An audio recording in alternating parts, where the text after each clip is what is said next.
Hey there, if you're enjoying this podcast, please take a moment to leave a review and to follow or subscribe. Don't forget to share with anybody that you think might be interested.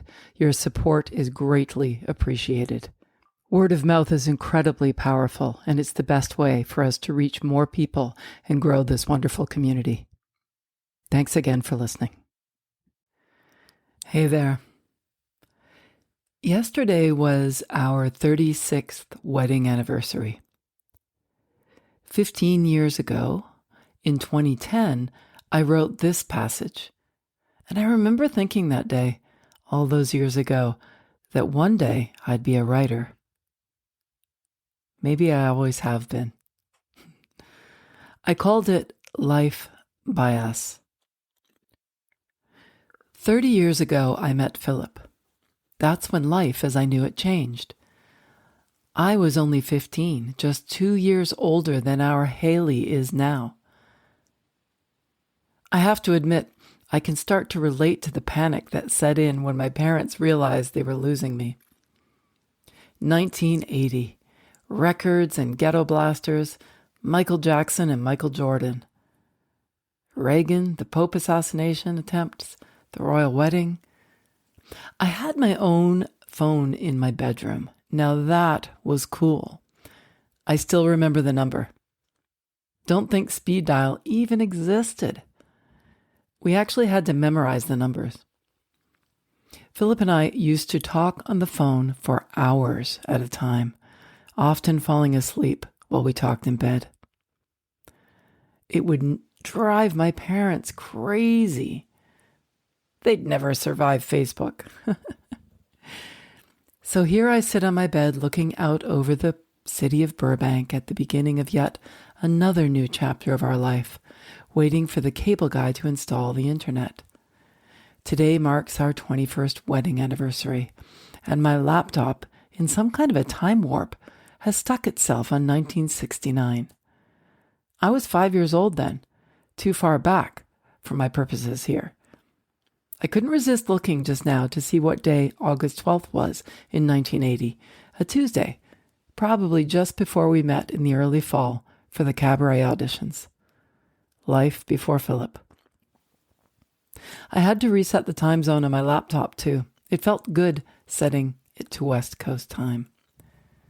It seems somehow apt that I begin this writing endeavor on August 12th, our 21st wedding anniversary. We got married in 1989, aboard the tall ship, the Challenge. It was a beautiful Saturday evening on Lake Ontario. I remember when my dad proudly walked me onto the ship, someone shouting from the shore, "Make her walk the plank!" Little did he know that jumping into deep, uncharted waters with Philip was not only something I was prepared to do, but has become our chosen modus operandi, our mantra, our way of life. The wedding was beautiful, or so I'm told. In the handful of photos that exist, everyone looks happy and young. We don't have even one framed picture of us at our wedding. In fact, the photos are in a photo trunk in Philip's mom's basement somewhere. No wedding planner, no bachelor parties, no flower girls. It's funny. We're probably one of the happiest married couples I know, and yet neither of us wear our rings. There are no signs anywhere that it is actually official. I guess we've just never needed to be reminded. Those vows were made when we were teenagers. I would have loved to have been a guest at our ceremony, though. I mean, how often do you get a chance to go on a boat for a wedding? Neither of us is religious, which is why we chose neutral ground. It's no surprise in retrospect that the event was one of a kind. Even then, we had a knack for event producing. The fact that we chose a ship to exchange our vows of a life together could not have been more fitting. Motion and journey, two very strong symbols in our life together. New adventures, destinations uncharted. There were 40 special humans who sailed into the sunset with us to celebrate that hot August night, and they came from all sides of the family and both sides of the ocean. Some are still with us, and Some have sailed on, but the family bond has remained strong on both sides.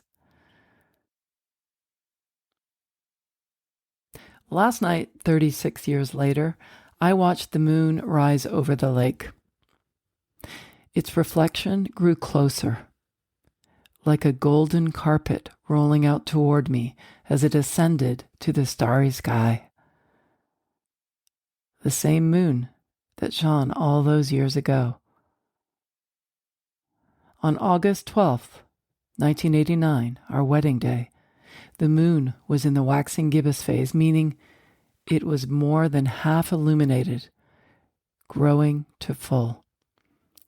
How apt for a young couple on the cusp of beginning their life together. Like moonbeams, we grew brighter as we reached for the stars together.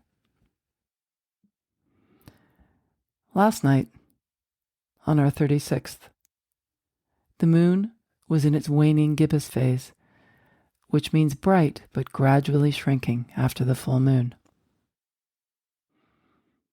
But we are not the moon, and I smile knowing we have remained the captains of our ship, the authors of our story, life by us.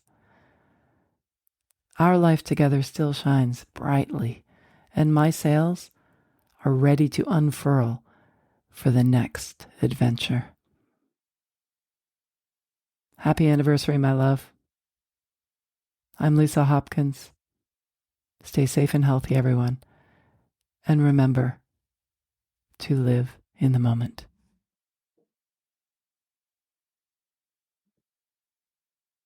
If you enjoyed this episode, I invite you to dive deeper into cultivating a life of creative possibilities with my new book, The Places Where There Are Spaces. It's filled with personal stories and insights to help you embrace living in the moment. You can grab your copy by following the link in the show notes or wherever books are sold. Let's keep the conversation going and growing.